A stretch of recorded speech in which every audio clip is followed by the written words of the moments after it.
it's like you're this person and you're given a plot of island land and you gotta build up infrastructure for it.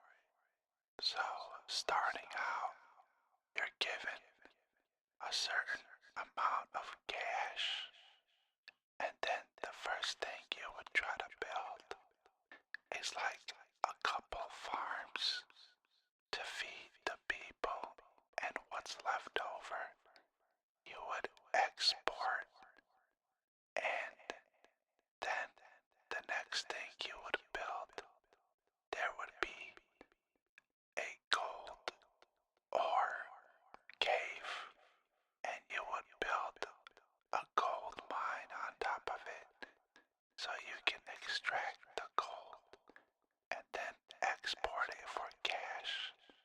The next thing you would build is, I think it was like a car factory, and you would make cars.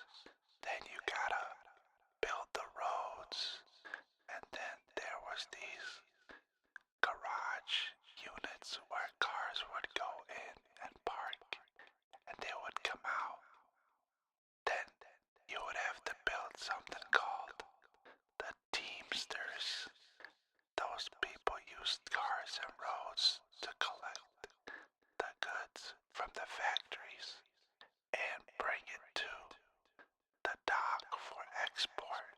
So after a while of exporting all these goods and spending some cash on infrastructure, you would start getting some money rolling in.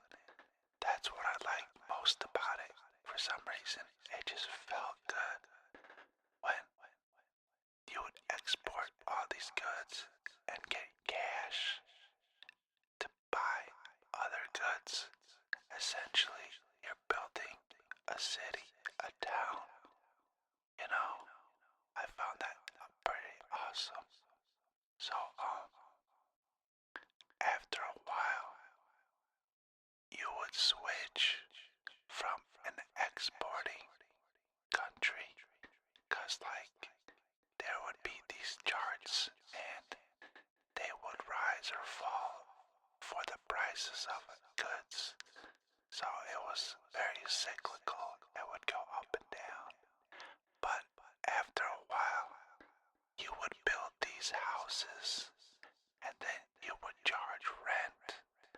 And at the same time, you gotta bump up the wages for the people so they can afford the rents and entertainment and all that stuff. What I liked most about it is it was very simple. There wasn't like a bunch of I gotcha things to do, you know? Like in real life, if you wanted to do this, there would be so many paperwork you gotta do. You know, like if you just want to build a little shed in the back of your backyard, you need a permit for that, you know? And then if the shed is like bigger than 10 by 10, you gotta pay like a lot of taxes because it's bigger than the 10 by 10. You know, it's just a bunch of little things that like you gotta do, you know. I couldn't even imagine a business. I mean, if it's like a manufacturing business, there's so many like licenses you need, and you gotta keep track of all the paperwork.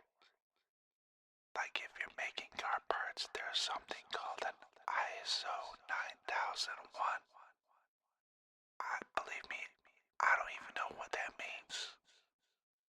But yeah, like I remember playing the game. I built up the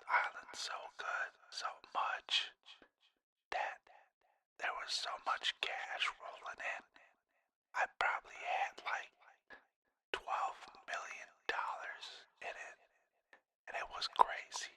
I wish everything was that easy, you know?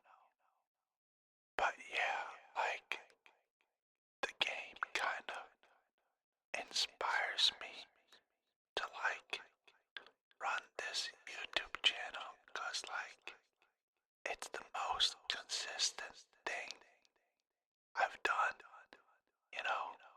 It kind of feels good when you post an ASMR video and it's like slowly, very slowly, you get a subscriber.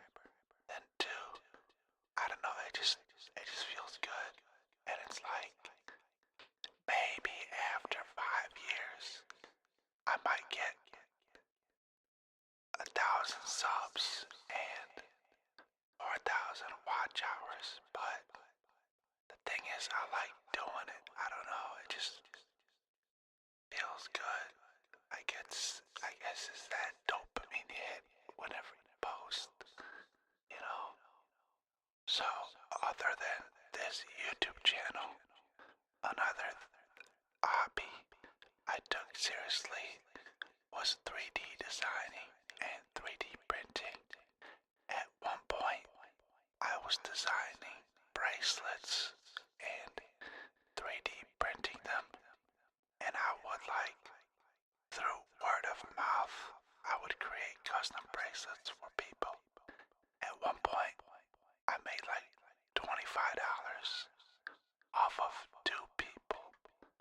I was pretty proud of it, but the thing is, I couldn't see myself doing it online, cause like, you gotta invent whatever you're selling, and you got to print it. It could be multiple orders, and that takes time. 3D printing is slow, and then you gotta package it and ship it. It's just a whole lot of work I ain't trying to do. But yeah, that's the second thing that, like, as a hobby I did. I did it up until like maybe a couple months ago, cause my printer, it broke. For some reason it's just not printing right, but it was only a $150 printer, so I'm cool with it. I'll get a new one.